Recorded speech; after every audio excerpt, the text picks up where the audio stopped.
Ellen White foi uma profetisa verdadeira? Presta bem atenção na pergunta que foi feita para o pastor adventista e olha só a resposta que ele deu. Esse vídeo é méritos ao canal Adventistas Norte. Fica no vídeo até o final e não sai dele por nada. Olha só. Por que Ellen White reúne as condições de profetisa? A igreja prestou atenção nisso daí, em fazer essa atenção, de olhar os frutos, de tudo isso que você está levantando aqui. Ela realmente é uma profetisa? E se é uma profetisa verdadeira? Existem alguns elementos para nós levarmos em consideração para darmos essa resposta. O primeiro ponto a analisarmos é a questão bíblica sobre existir ou não profeta em algum momento da história. Quando nós vamos na Bíblia, em Apocalipse 12, nós temos ali uma das profecias com maior abrangência de tempo histórico. Por quê? Apocalipse 12:1 apresenta ali uma mulher vestida de sol, com a lua debaixo dos pés, 12 estrelas, e se acha grávida.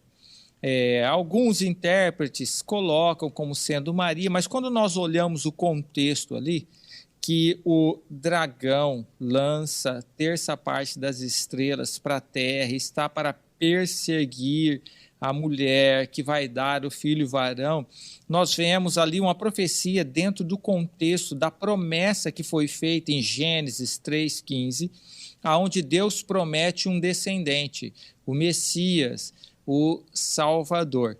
Então, desde aquele momento, a humanidade esperava pelo Messias. Já em Gênesis 4, Eva pensa que Caim é ele. Chegou o varão, ela diz, e dá o nome ao Caim por causa disso.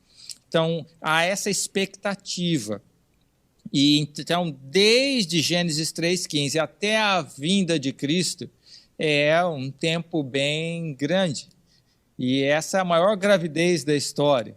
E aí, quando chega no versículo 5 do capítulo 12, a Bíblia apresenta que o filho nasceu, mas o inimigo não consegue derrotá-lo. E diz que ele vai reger as nações, é futuro. Tá? E ele é arrebatado para Deus. Então, Cristo vem, ele morre depois do seu ministério, ressuscita e vai para o céu como o nosso representante.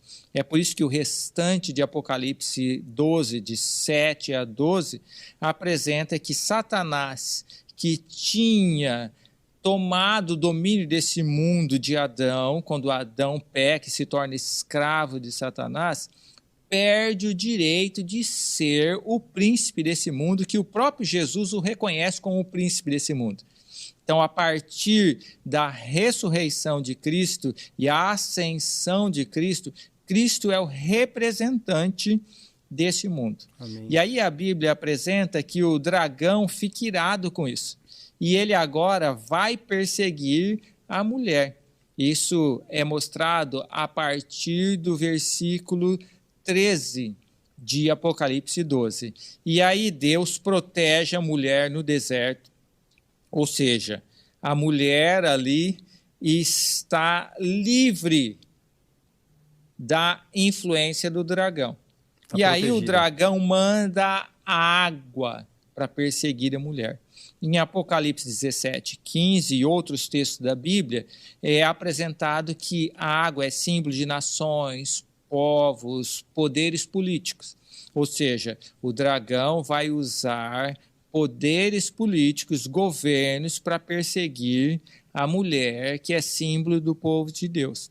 Se nós vamos na igreja primitiva, nós conseguimos entender bem esse símbolo, deserto e água. A igreja primitiva, ela se mantém completamente alheia dos poderes políticos. Você não vê Pedro, Paulo, João se envolvendo na política de Roma, da Grécia, ali da Palestina. Não, eles são cidadãos do reino dos céus, o seu Senhor é Jesus Cristo, e eles vivem no mundo como se não fossem do mundo, mas são os melhores cidadãos desse mundo. E eles não se envolvem com política. Interessante. Mas o texto apresenta que os poderes políticos vão perseguir. E realmente isso que aconteceu. Quantos cristãos morreram debaixo da perseguição de poderes políticos? E aqui só uma dica interessante. A igreja que se une a poder político não é essa igreja pura de Apocalipse 12. Essa aí se apostata. Boa lembrança. Então, se você olhar na história, a igreja que se uniu a poder político, essa daí não é a igreja verdadeira. E aí, nesse período de perseguição, e a Bíblia apresenta que seriam 1.260 anos ou 42 meses, refletindo a mesma profecia de Daniel 7, 25, tempo, tempos e metade de um tempo, que vão de 538 a 1798, diz que esse seria o período que a igreja estaria no deserto, o tempo que ela estaria protegida ali. Aí depois a Bíblia apresenta em Apocalipse 12, 16, que vai ter uma nova proteção. Aparece a terra. E a terra agora engole a água. Ou seja, a terra vai proteger a mulher, fazendo com que os poderes políticos, as nações, a água, não mais sejam perseguidores. Então, isso é um ponteiro para a primeira nação que realmente prega a liberdade religiosa, que é os Estados Unidos da América. Então, depois de 1798, realmente ocorre Estados Unidos ali propagando a liberdade religiosa e acolhendo o povo de Deus. Então, nós temos alguns ponteiros aqui.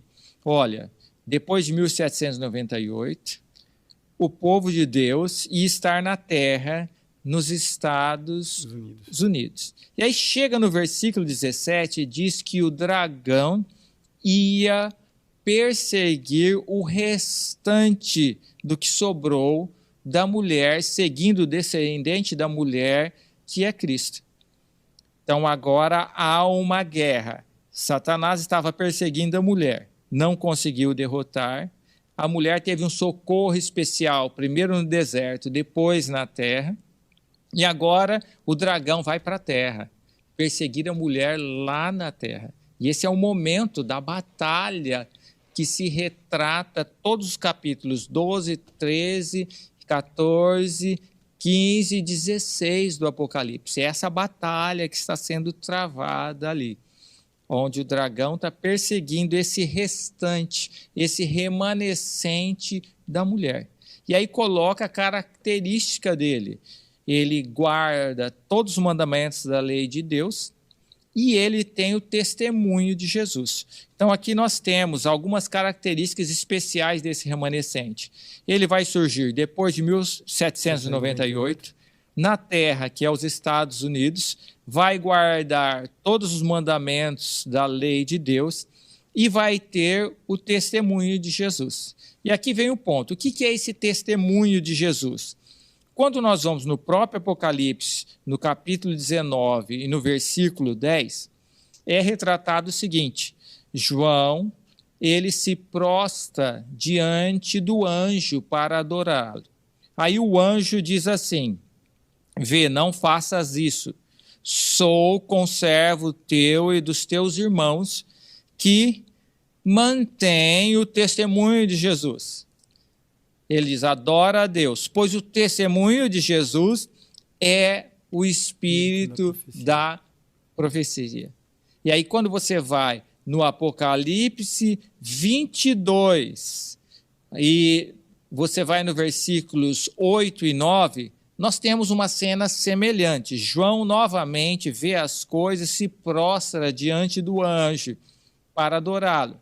E o anjo repete, diz: vê, não faças isso. Eu sou conservo teu, dos teus irmãos, os profetas.